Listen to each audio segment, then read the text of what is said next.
Hello, you're watching Shalom World News. I'm Dana Villa from Chicago, Illinois. Here are the latest headlines from around the world. Rescue teams in Japan faced challenges on Tuesday, January 2nd, as they sought to reach isolated areas affected by a powerful New Year's Day earthquake. Reports indicate that over 48 people have lost their lives in the disaster as the death toll continues to rise. The earthquake, with a preliminary magnitude of 7.6, occurred on Monday afternoon, January 1st. Coastal residents in some areas evacuated to higher ground due to tsunami waves hitting Japan's west coast, causing the sea to engulf cars and houses.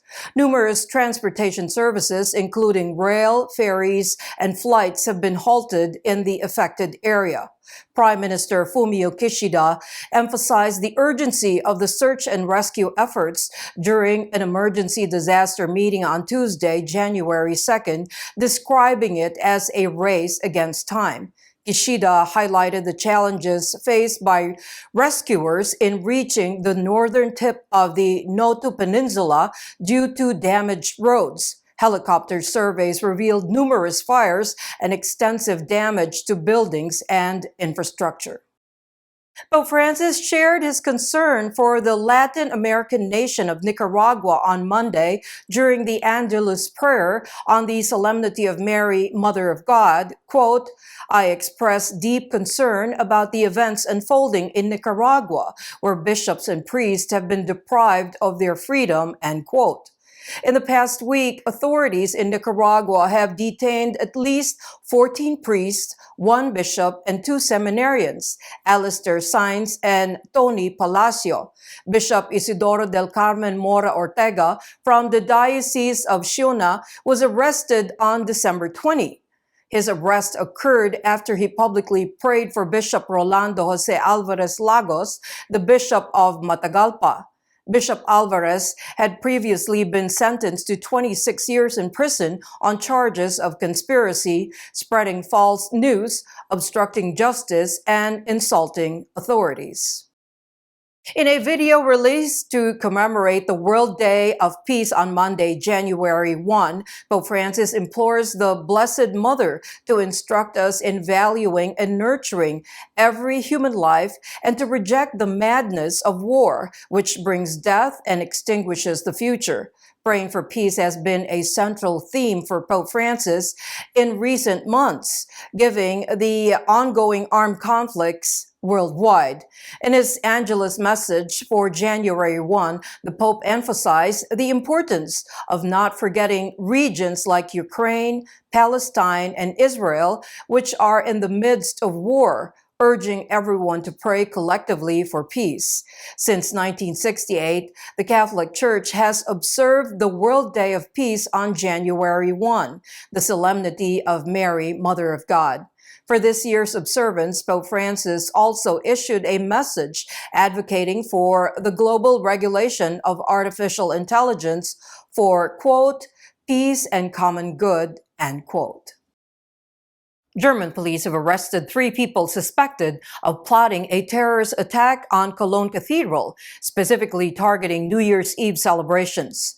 The plan involved utilizing a vehicle packed with explosives, although the exact method of attack remains undisclosed, according to the Cologne police. Initial information hinted at a potential attack on Christmas Eve, prompting the police to intensify their security measures by patrolling the cathedral with machine guns. Thankfully, the group was intercepted and apprehended on New Year's Eve. Notably, all 3 arrested are of Tajik origin. Supreme Court Chief Justice John Roberts issued a cautionary note on Sunday, December 31st, on using artificial intelligence in case decisions and other significant legal topics, raising concerns about the future of the federal courts. The Chief Justice made these comments in his year-end report, which omitted any discussion on the ongoing disputes involving his court, including demands for increased openness and mandatory ethics reform for the judges, given that the legal industry is, quote, notoriously averse to change, end quote. Roberts recommended that courts adopt new technologies cautiously. In addition, the judge also provided an overview of the function of the 13 circuit courts, 94 district courts, and the Supreme Court. In his New Year's speech, the Archbishop of Canterbury, Justin Welby, prayed for a peaceful 2024 and urged people to stand with those who are suffering from violence and to work for peace, referring to the conflict between Russia and Ukraine, as well as the Israel-Hamas war. Archbishop Welby remarked that wars seem everywhere at the moment. The prelate went on to say that nearly 6,000 service members at RAF Bryce Norton are working to maintain national security and public safety, providing humanitarian aid in the wake of natural disasters like the earthquake that struck Turkey last year, or assisting civilians in war-affected regions like the Middle East. In a powerful and bold warning, Bishop Matthew Hassan Kuka of the Sokoto Diocese said to President Bola Tinubu that the legitimacy of his government hangs on resolving the ceaseless killing of Nigerians. The bishop also added that Nigerians are losing faith in the government's ability to protect and secure them.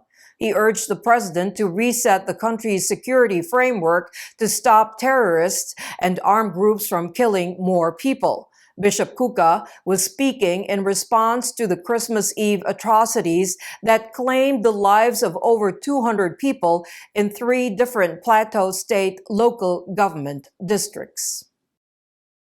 After years of legal wrangling, a Tennessee school district has finally settled the case where a Christian teenager was sent home from the school for wearing an anti-gay t-shirt. Brielle Penkowski, then 15, was sent home from Livingston Academy, a public high school in Tennessee, for wearing a shirt saying homosexuality is a sin after her refusal to change her shirt. In a settlement deal, the public school has agreed to give her $101. The school board will also cover the cost and fees of the plaintiff's attorney. Penkowski is the daughter of street preacher Rich Penkowski, who founded the online organization Warriors for Justice. She was a minor when the lawsuit was initially filed in 2020. The Iowa law that banned books and materials with sexual content from public school libraries has been partially blocked by the federal judge Stephen Locher. The preliminary injunction issued by the judge would stop the enforcement of the law that came into effect on January 1, but the schools in Iowa had already removed hundreds of books. The law was approved in early 2023 by the Iowa State Governor Kim Reynolds, and the state legislature banned sexually explicit books in schools and prevented the discussion of gender identity and sexual orientation issues with students below 7th grade. The Human Rights Commission of Pakistan, or HRCP, has raised concerns over the likelihood of free and fair parliamentary elections in the country due to alleged pre-poll rigging. At a press conference in Islamabad, HRCP co-chairperson Munizeh Jahangir expressed worries about the rejection of candidacies, including that of former Prime Minister Imran Khan and numerous members of his Pakistan Tehreek-e-Insaf, or PTI, party ahead of the general elections on February 8th. Jahangir stated that the PTI was undergoing a, quote, systematic dismemberment, casting doubt on the impartiality of the Election Commission.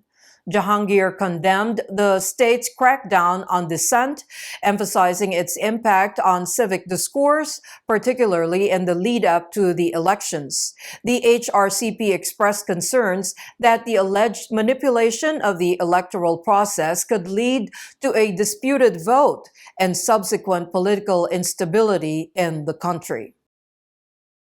The former president of Afghanistan, Hamid Karzai, has welcomed the resolution passed by the UN Security Council aimed at addressing the humanitarian crisis in Afghanistan.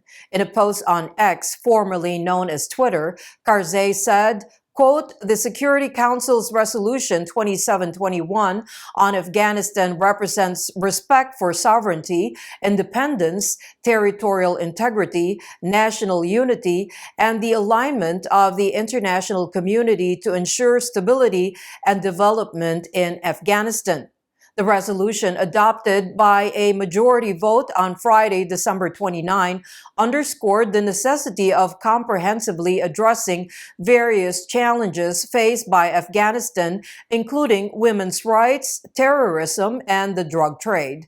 Emphasizing the importance of a holistic approach, the resolution encouraged UN member states and other relevant stakeholders to increase their engagement with Afghanistan. The goal is to facilitate the country's full reintegration into the international community and ensure it meets international obligations.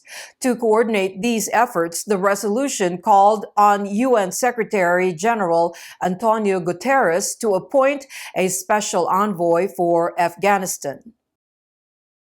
Vatican has announced a global art contest in which Catholic artists get a golden opportunity to display their works of art along with the works of Renaissance masters Michelangelo and Gian Lorenzo Bernini at St. Peter's Basilica.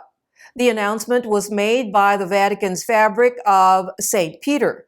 The contestants are required to paint the traditional 14 stations of the cross in any technique of their choice. The winners will get a cash prize of 120,000 euros, and their paintings will be exhibited in the Vatican during the liturgical season of Lent in 2026.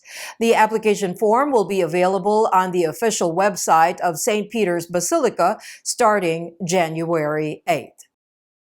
And those are your latest headlines. Do join us tomorrow. In the meantime, you can visit swnews.org for more updates. Shalom.